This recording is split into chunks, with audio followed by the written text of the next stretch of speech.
Happy New Year from Perceptive Souls. This is Bevan Neiman, and I'm the author of The Abundant Empath. I have my author's copy right here, so you can kind of see. It is now available in paperback. So for those of you that love to just smell the book and listen to the pages turn, it's now available. And I thought I would come to you on this day of 1122, which is a great spirit number, right? New beginnings, partnership, connection, stability. In this year, in 2022, as a collective, we're actually entering a number 6 year, which is much more about home and family and connection and community. And boy, last year was really tough, 2021. It was a number 5 year collectively. And so there was a lot of change. There was a lot of discourse. There was a lot of discord even within our societies. And I think we'll all be liking to kind of leave that behind, take a deep breath, blow it out, and just enter in to a new space, right? January 1 is always, even though it's sort of an arbitrary date, as we know that time is not necessarily always linear, but it is a nice milestone for us. It is a time where we can say, okay, I let go, I release what has happened before, I start fresh. Some people do New Year's resolutions. I like to do affirmations. So my affirmation for this year is show thyself. So here I am on this video talking to you and getting connected. But it is a time when we can kind of do a rebirth, right? We can create ourselves anew. And I actually feel we can do this in any moment of any day. So it's not just on January 1st that we can do this, but it's in any time that we can do this. And one of the things that was a huge, huge birthing for me in 2021 was creating this book, The Abundant Empath, how to shift from being a constant giver to a gracious receiver, right? And after working with empaths and HSPs and intuitives for the last decade almost, I've noticed a common trend, that we tend to we're always serving, we're always helping, we're always pitching in, we're always donating, we're always doing something. And yet it can be difficult for us to receive. It can be difficult for us to sit back and allow things to happen to us. And it can be difficult for us to ask for help. It can be difficult for us to believe that we deserve to have what we have. Maybe we think we need to suffer. Maybe we think we need to constantly struggle. Maybe we think we need to sacrifice ourselves in order to do the sacred work that we're here to do. And for each of you, that's going to look very different. And I believe that has been a really damaging, long-held belief in many sensitive people. And it has led, in my case and in many of my clients and many of the people in my community, to dysfunctional codependent relationships. It's led to being maybe taken advantage of through an employer, through friendships, all kinds of things. And so we of course need to set those healthy boundaries. We need to decide how much we're going to give. But learning how to receive is a whole different ballgame, right? And I'm not talking about this in the slick and shiny sort of law of attraction way, where they just say, if you write something down on a piece of paper, I want $1 million, that it's immediately going to come to you. I tend to be a very practical person in combination with being very spiritual as well. And I realized, you actually have to put in the work. You actually have to put yourself out there. You actually have to talk with people. You have to meet people. You have to make an offer. You have to do those things, right? It's not just, I'm going to say, boom, and it comes to me. However, we do have a power of manifestation. We are very tuned in to the energy that's flowing and coming towards us. And of course, we all go through different ebbs and flows, including in our financial life. That's normal and natural. There might be times when we're really up and we have all this abundance coming in, and there's times when other things happen and then we have less. This book is not so much about money, although I do talk about that quite frequently in here. It's also about creating a mindset of abundance as a way of life, right? And sitting in that deep gratitude and sitting in that acknowledgement of all the small things that are happening around you, so that you can become a gracious receiver. You can become a gracious receiver. So I really sat with it, and I said, okay, I'm just going to flip through, and whatever chapter feels right for me to share and to read to you today is the one I'm going to do. So the one that came up was abundance is more than money. It is a way of life, right? And here you can see the inside of the book has these beautiful illustrations. There was an artist on one of the main photo sharing sites that I just loved his work, and I was able to license that and use that for the book. So it's just beautiful, these watercolor images. So let's talk about how abundance is more than just money. Money is important. It's a part of our culture. It's a part of what we need at this time and this place on this planet to survive and to meet our basic needs.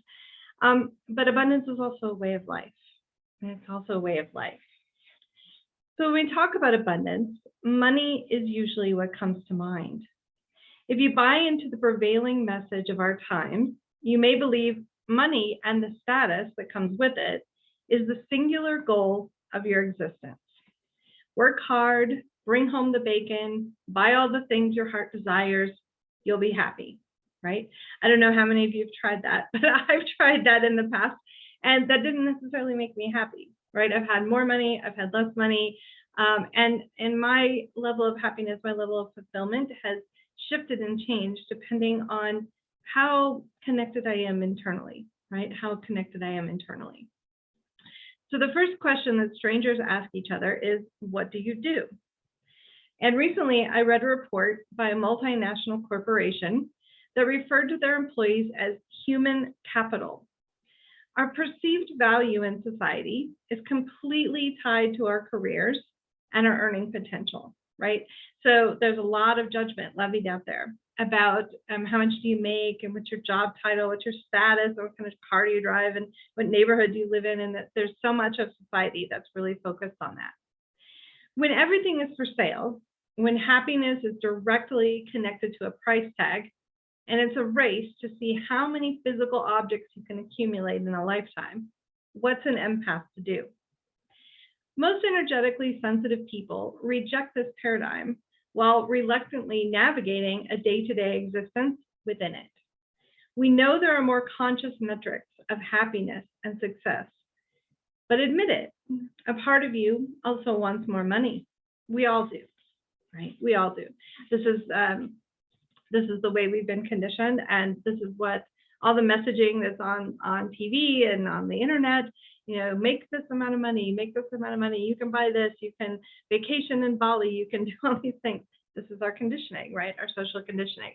And so what we're working to do with this book is unpack it, right? It doesn't mean you have to reject money, and that's not certainly my message in this book. It means that we're unpacking all of that social conditioning, and we're realizing where we have just bought into something that we've been taught maybe since childhood, and we want to think something else. We want to try something else. We want to believe something else than we did before. It's about making conscious choices about how you're intersecting with money, with wealth, with abundance, with prosperity, with resources, with opportunities. It's about consciously choosing that rather than just falling into the same old patterns.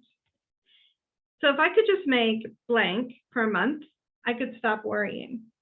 If I had blank in the bank, everything would be easier. I would pay off my debt, help my family and friends, travel, invest in my spiritual growth, find answers to my health issues, buy a home, launch a business, retire, and being taken care of. So you can insert any of the things that you desire in there. And this is a common thing, right? So why does every person on the planet share similar thoughts about money? You know, because we have this human experience, because money is earth power and we're here to learn how to use it, right? It is one of the competencies that our souls came here to master. Money is intimately connected with power, control, greed, generosity, selfishness, exploitation, selflessness, collective care, worthiness, and a myriad of other human/spiritual lessons. And when we're constantly seeking money as the primary goal for our life, right? Not that it shouldn't be a goal at all, but the primary goal, it puts us in a mindset of not enough. Something is lacking. a future achievement that will solve everything if you can just get there. It primes you to measure yourself against a certain goal. If you achieve it, you've succeeded. If you don't, you must be horrible at this money-making thing, which is a form of internal gaslighting that ignores that we live in inequitable systems. Money success is not only in your hands, but it's also a collective resource sharing issue. I have long dreamed of living in the era of Star Trek, when each person's contribution to the betterment of society is our currency. I mean, can you even imagine what that would be like if service, if your giving was currency, right? If that, I remember a Star Trek episode where they actually said, we no longer have money in this time period. Our reputation is our currency. Wow, that's pretty amazing, right? But we're not there yet. We're not there yet. As much as we might wish, money will not go away anytime soon because we live in this era. Money is one of the primary modes of energy exchange. It can even be a healthy exchange, and we'll come to that shortly. Yet, financial wealth is only one dimension of prosperity. Driving down the road, I see a woman cradling her infant. She's showing her child to a friend. Passing by, I energetically celebrate the gift of new life with them. And that is an abundance mindset. And then I can't find what I'm looking for in a local store. The customer service representative locates my item, asks me about my day, and cheers me on when I tell them about this book that I'm writing. Bonus, the item I was searching for is on sale. That's an abundance mindset. I observe a neighbor sitting outside with his face turned up to the sun, receiving light and energy and warmth. He is fully present. That's an abundance mindset. When you look for evidence of abundance instead of scarcity, you open the flow and embrace a receptive mode. So let's try this, right? And you can also pause this video if you want to say these things after me. But one of the things I love to do is first thing in the morning, say these statements out loud. And here's the first one. Good things are happening to me today.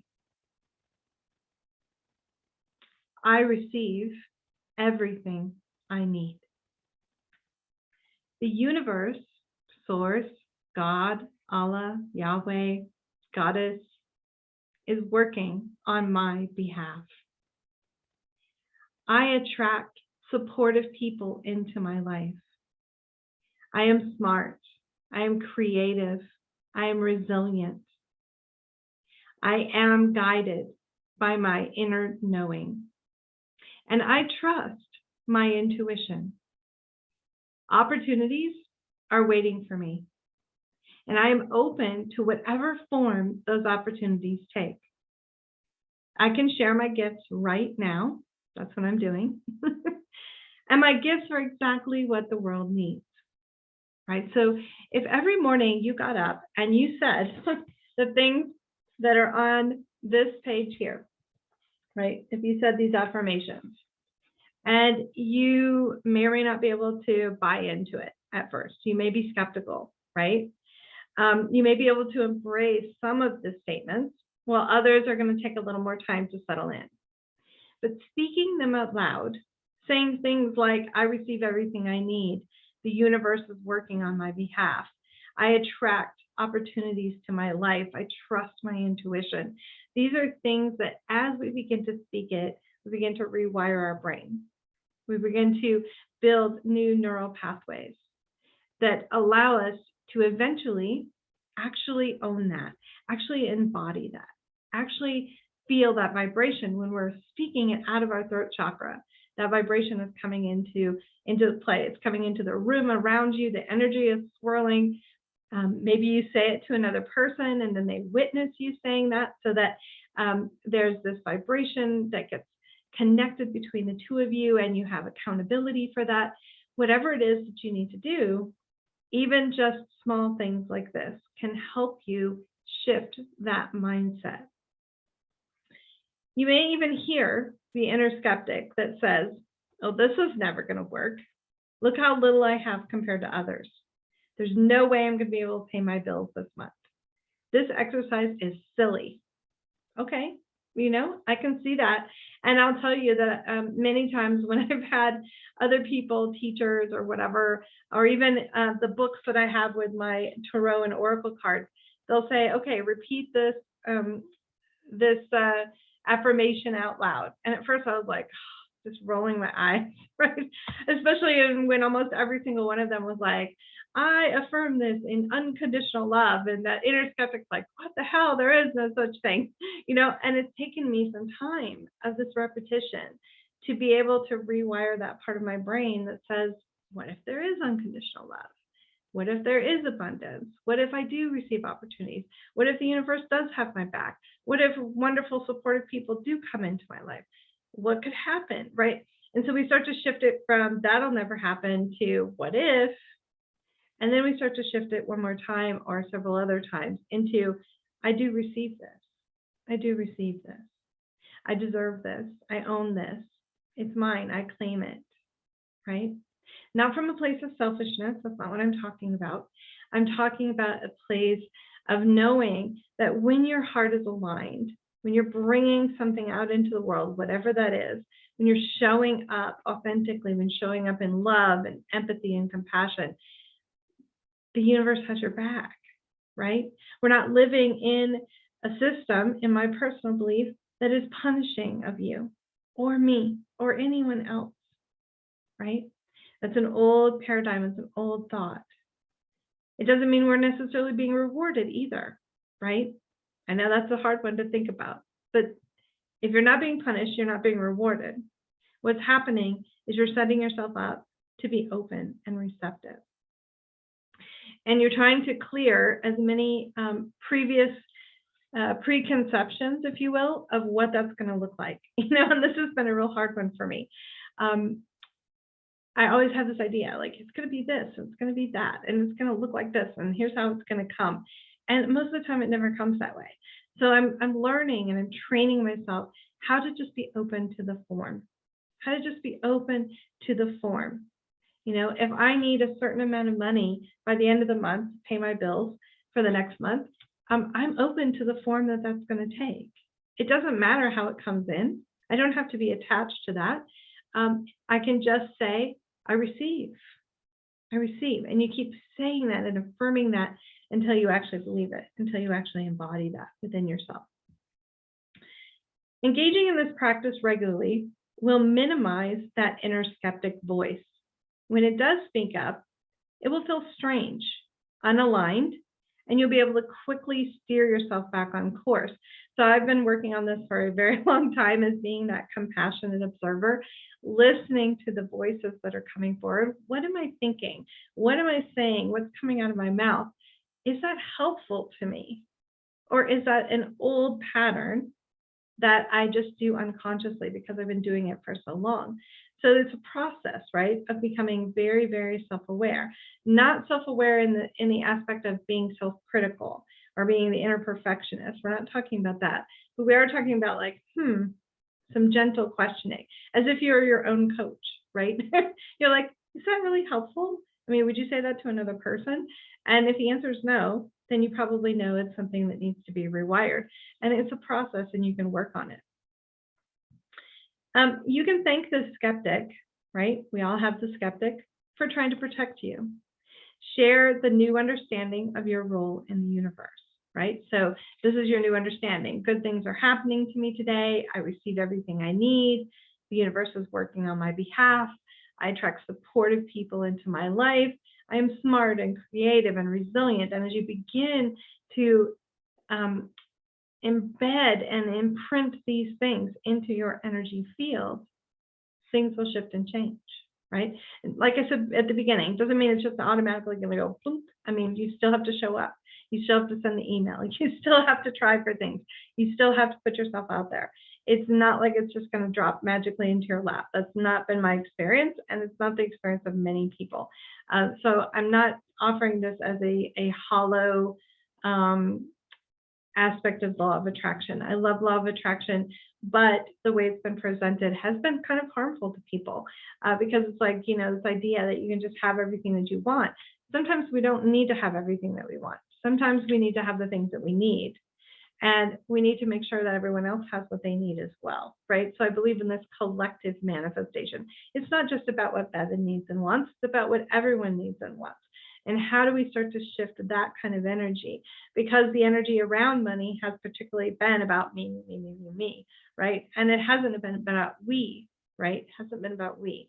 And so I'm very much involved in collective manifestation.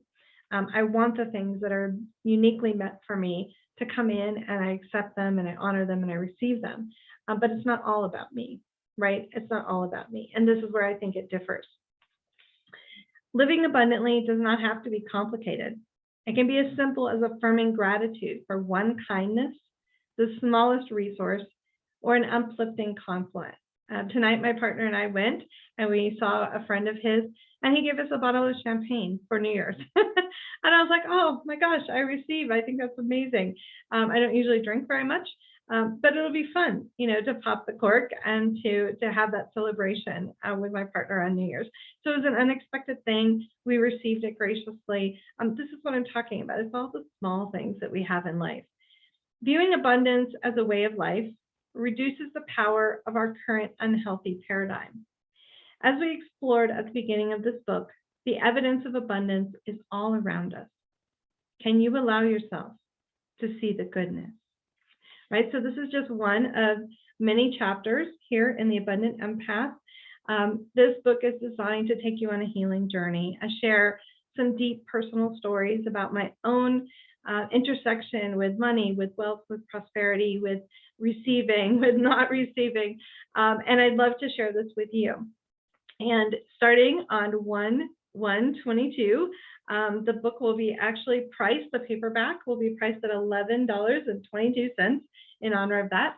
And the ebook will be $1.22. So if you like Kindle and you have, you love to have those ebooks that you can go back to and read over and over, it will be at a discounted price, and I'll keep it that way for a few months. And I just love for you to be able to get connected in this. And I'm also include my email address with this video, so that when you're done reading the book, you can send me a message and tell me what was the most impactful thing for you. What was that aha moment? What really shifted or changed something within you around your relationship with money, with prosperity, with receiving, with opportunities, with abundance? I'd love to hear from you. That's the only way that I know as an author, as a teacher, as a leader, as a coach, to get better and better at what I do is to receive your feedback. And then when I receive that, it helps me to develop new things and things that are more valuable to you. So I just invite you to start the new year off right. You can see these beautiful butterflies coming into the tunnel of light, coming out of the darkness, really healing some of our wounds around money, around finances, around abundance, in a very deep and meaningful way. And in the back of the book, there are actually 9 deepening practices. So throughout the chapters, they're scattered throughout, but then you can go right to the end and you can actually just go into the glossary of deepening practices and pick which one you want. So it makes it really easy to find and really easy to use and do these as a repetitive aspect, because it's probably not going to shift and change when you do it just one time. You're going to need to go back multiple times and rewire yourself, rewire your energy field, your nervous system, and your brain to be on board with being a gracious receiver and allowing people to do things for you and allowing the generosity of your communities to uphold and nurture you as a healer, a teacher, an intuitive reader, whatever that is that you do. This is what it's about. We are here to not just give and sacrifice and sacrifice and sacrifice ourselves. We are here to graciously receive. And I invite you to do so. So thank you for being here with me on New Year's. Happy 2022. May this year be a year of greater stability, greater receptivity, greater connections in your life. And I look forward to hearing your feedback. So email me once you've read the book and tell me what you really liked, or tell me something you didn't. That's okay too. Thank you so much, my friends. Namaste.